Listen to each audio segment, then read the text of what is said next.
So today we continue the season preview by talking about the New England Revolution, who not only had the best record last season in MLS, but they turns out to have the best regular season that any MLS team has ever had in league history, with a record of 22-7-5 record, and had the best points total that any MLS team has ever had, with 73 points in total.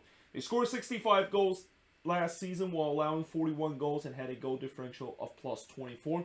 As I mentioned, they won Supporters Shield 2021, but unfortunately, they lost to NYCFC in the second round of the playoffs, which technically it's their first playoff game after that controversial long layoff that they had, and that, I'm pretty sure to this day Revs fans are still a little bit upset about how the scheduling, of course, worked, and how they were not being benefited with the way that they had a long layoff before they play their first playoff game. But nevertheless, in terms of the last 5 seasons, as I mentioned, they of course won the Supporters Shield this season, finished first place in the Eastern Conference, but got knocked out in the second round.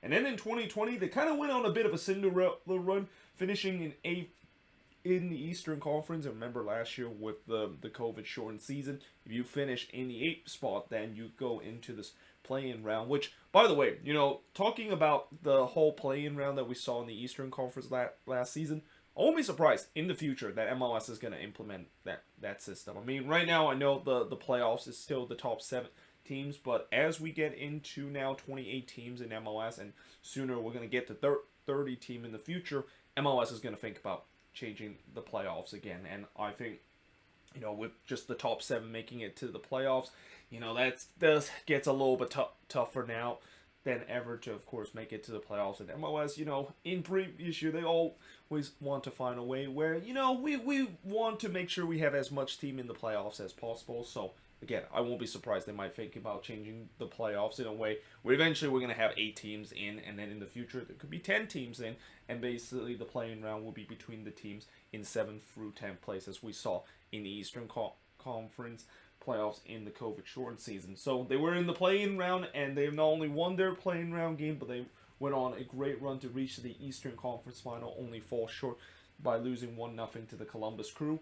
But before that, they also did sneak into the playoffs in 2019 in 7th place, but losing in the first round to Atlanta United. And then prior to that, this was pretty much the dark days of the New England Revolution. Like, when we talk about the Revs, we know that they are definitely a team with some great history, though, they are always labeled as the Buffalo Bills of MLS because they've been in so many MLS Cup and they aren't able to win one. But, during the mid-2010s was definitely dark times for this team, and not to mention that was also during the time when Brad Friedel was the coach of this team. And yeah, in 2018 they finished 8th in the standing, while in 2017 they finished 7th in the standings. But I think in previous year they actually finished even lower in the standings. Now, players that they of course made in terms of the ins and out. Well, the biggest signings that they made this offseason is bringing Sebastian Leject from the LA Galaxy, and this was actually one of the first signings that we have heard in the offseason. And though the MLS didn't really officially make the announcement that, Sebastian Leject was indeed going to be going from the Galaxy to the Revs, we all knew that it was going to happen, and I think the transfer fee was like $1.25 million in general allocation money. And as I said before, nowadays in terms of how general allocation money is spent, we're seeing more and more $1 million transfer fee, and that teams are just throwing money like it's nothing. And again, that's just kind of how it is, especially with the way that general allocation money and the salary cap continue to rise. Another signing that kind of fly under the radar is them getting Omar Gonzalez from Toronto FC. I think that's a good depth piece that they of course got. Then in the draft they got Ben Reveno and Jacob Jackson in the Super Draft this season. Now, players that is leaving this team, obviously the biggest player we know that was leaving this team is Dejan Buchanan, who of course agreed to join Club Brugge and had signed a pre-contract back in July. But you got Theo Bunbury, who, long time Revs player, and you kind of say that Revs fans are kind of a little bit sad to finally see him go, because he's been just such a great player for the Revs, and he was one of the one that was part of a team that was still in the darkened days of just a couple of years ago. But he's going to be moving on to Nashville, and same with Scott Cartwell, that has also been in the rough time of when this Revs team were not winning. He's now moving on to RSL, followed by Luis Quicedo. That is actually they decided to not re-sign him to a new contract, so he's going to be going back to his native country in Colombia to Tuna. And then you got Colin for also declining his player contract, and now is a free agent in the free agency market. Now, optimism for this Revs team heading into this season. Well, they didn't really lose as much as you think that they did in the transfer market. I mean, yes, I know they still lost some depth piece in terms of their roster, and then of course losing Dejan Buchanan, that was definitely going to affect their attack. But we kind of knew that was going to happen, especially when it was announced that he signed a pre-contract with Club Brugge and become the latest MLS player and latest young MLS player that decided to make the jump to Europe. But other than that, they still have a good chunk of their depth piece in their roster. And one of the players that has also been linked with a move to go to Europe is Adam Buksau. So as of now, we heard about the rumor of Buksau potentially going to be going to Italy and going to Serie B and join the top of the table leader Pisa, and potentially could play in Serie A if Pisa does get promoted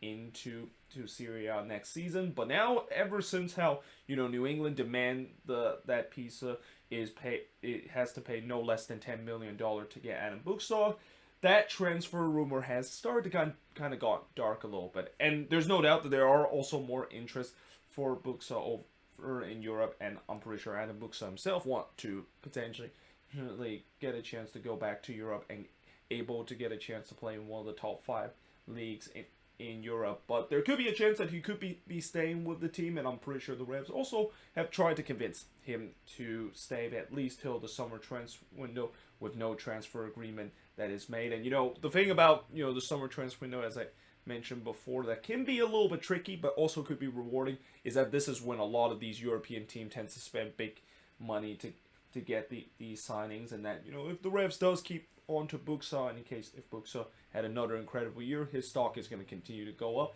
and I won't be surprised he could maybe even sell for $15 or $20 million to a European team if that is going to be the case. But what's tricky about the summer transfer window, as I mentioned before, is that you don't want to lose your best player in the middle of the season if you're contending for an MLS Cup. So there's definitely that fine line of how MLS, of course, operates, and this is also kind of just part of the tricky matter of the fact that MLS is not aligned with how the European calendar and how all the European league basically operates.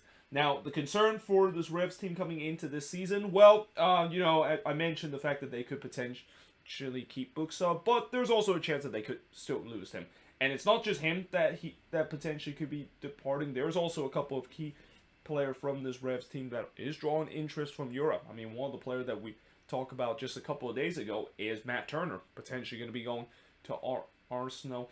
And if that is going to be the case, that is going to be, I would say that's equally as big of a loss than them losing Buchanan and Buksau. I mean, losing Buchanan and Buksau is definitely going to be a loss, especially on the attack. But to lose Matt Turner, who was the goalkeeper of the year last season, and a guy that is considered a guy that is battling with Zach Steffen for that number 1 spot in the U.S. men's national team goalkeeping position, and how we saw how good Matt Turner was last season. Yeah, that is going to be a bit of a blow, and especially when you look at the goalkeeping chart, I mean, besides Matt Turner, they have Brad Knighton, who's okay, but he's definitely not Matt Turner, and you could even say that he might be a huge downgrade in terms of the skill that Matt Turner, of course, had. So, yeah, it's going to be interesting to see if they, of course, are going to keep him. If they do lose him,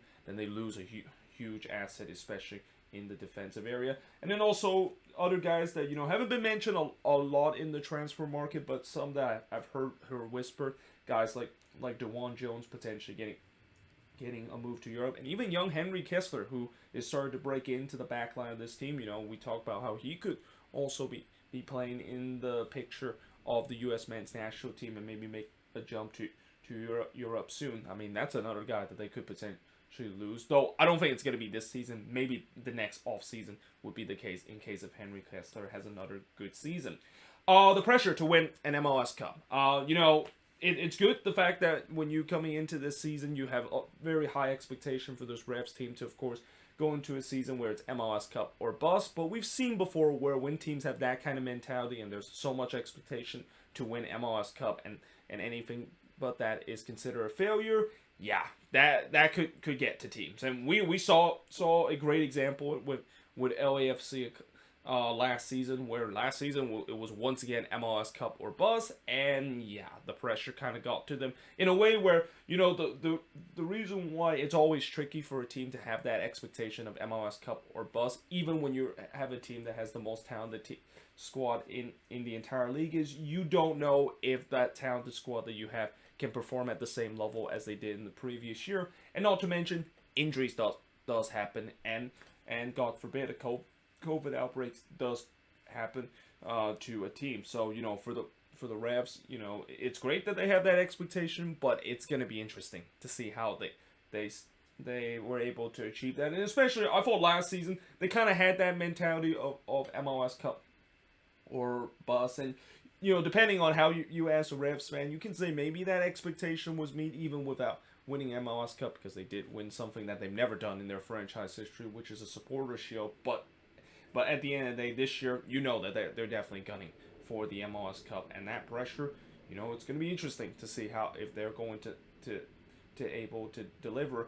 And then, of course, the last thing to concern about the Revs this season isn't involved MLS, but actually in the CONCACAF Champions League, is the fact that they do have a tough path in CCL. Now, they don't have the toughest path in CCL. The toughest path in CCL belongs to CF Montreal, but when you look at the path and look at the bracket that they actually belong in the same side of the bracket as CF Montreal. And the reason why I say CF Montreal has such a tough bracket is because there's a lot of Mexican teams that, of course, is in that bracket. And in fact, if New England is able to move on into the next round, the potential opponent that they could be facing is Saprissa or Pumas, and those are really good teams. No matter, you know, if they're face against Pumas, who I heard that they're definitely doing much better this season in Liga MX compared to the last season. And then Saprissa, you know, I know Saprissa kind of had a down year and they last season, but they still are a really good team, and a team that can definitely cause an upset, and still one of the more likely Central American team to cause an upset to an MLS team. So it's not going to be easy path for the Revs to of course go into CCL. And again, you know, this is also kind of a question I've always asked with all these teams that is in CCL. How much are they going to prioritize that? I mean, I know Bruce Arena wants to win every trophy as possible, and you know, having the Revs to win CCL, it could definitely be a watershed moment, considered no MLS team has ever done before. But at the same time, you also want to win something that you also been waiting for a very long time, and this feels like it's probably the best chance to do so, which is finally winning that MLS Cup. And if you're going to prioritize CCL, then it can get difficult in terms of also trying to prioritize to MLS. So that could be an interesting choice that Bruce Arena is going to go, of whether or not if they do prioritize CCL and trying to make history there, or they're making a different history in terms of their team history of finally winning that deserved MLS Cup and finally kind of fulfill what Bruce Arena promised when he comes to this Revs team. Like, when he comes to this Revs team, he's not here just for retirement. He's here to win trophy and finally break the curse that this team somehow still have not won an MLS Cup, even though they appear have the most appearance in MLS Cup out of all the teams right now. And yeah, we shall see what kind of choice that they, of course, are going to go this season. Now, in terms of MVP, and I forgot to do my black marker here. For MVP this team, and let's hope this camera does not blur out. And in fact, the way to do it is I'll just kind of turn the board here. And for the MVP, this pen is dead. We get the red one. I mean, it's pretty obvious who's the MVP of this team. And he was the MVP last season in MLS, and that, of course, is Carlos Gil. I mean, there's really not much I have to say of why exactly he's the MVP of this team. Pretty much everything revolves around him in terms of the playmaking, and occasionally he can also score some key goals for this team, and they're hoping that he's going to have another one of those MVP caliber of a season. Now, comeback player of the year, I'm actually going to go with one of their new arrival, and that, of course, is Sebastian Leject. And, you know, for Leject, last season with the Galaxy, it was definitely a tough year. I mean, last season, he definitely did not have a year that you would think that how in the world is he still belong in the U.S. men's national team. But now the fact that he has joined a much better team, and especially have much better supporting cast alongside with him, I can see he can of course bring back the talent that he has, because it's pretty clear that, you know, he definitely has that talent. I mean, after all, you know, why Greg Berhalter decided to keep putting him in the national team if he does not see the talent within him. But like I said, last season was a bit of a rough year, and it was really a year where a lot of people criticized the fact that he should nowhere near be at the U.S. men's national team, consider how poor he was performing with the LA Galaxy. But like I said, now that he has a better supporting cast and joined a much better team that is potentially could win MLS Cup. And not to mention, you know, Bruce Arena knows Sebastian Leject well. You know, when Bruce Arena was with the Galaxy, Leject was also there. So this is almost kind of like a Bruce Arena guy that he brought in when he was still with the Galaxy a couple of years ago. So yeah, I would say he is definitely in candidate to be the comeback player of the year for this New England Revolution team. But expectation for this Revs team, I mean, it's pretty simple. MLS Cup or bust. I mean, if they do not win MLS Cup this season, it will definitely be another huge disappointment. Especially, you can also say maybe that championship window for this Revs team is starting to close. And knowing the fact that, you know, Bruce Arena has hinted the fact that maybe this could be his last year with the Revs, and especially, I think his contract actually up this season. But either way, when you look at the press conference last season after that loss against NYCFC, he kind of had that hint that he's thinking about retiring. And although, you know, it's pretty clear that he's not going to be retiring coming into this season, this could potentially be his last year. And what a way for him to not only finish his Hall of Fame kind of coaching career throughout his time in the U.S. and kind of become one of the pioneer of the sports here in the U.S. But to cap off winning an MLS Cup, that would be just a fairy tale ending for such a great coaching career that Bruce Arena, of course, had. But we'll see whether or not if that's gonna be the case. And again, it's an MLS Cup or bust year, and that anything beside an MLS Cup is going to be a huge disappointment for this New England Revolution side. But either way, hope you guys enjoyed this video. If you do, make sure you guys leave a like, smash the subscribe button. Let me know in the comments below, what do you think of this video? And if you're a Revs fan, what is your optimism, your concern, and most importantly, what is the expectation you had this season, besides the fact that it is an MLS Cup or bust year for this team? But yeah, hope you guys enjoyed this video, and I will see you guys next time.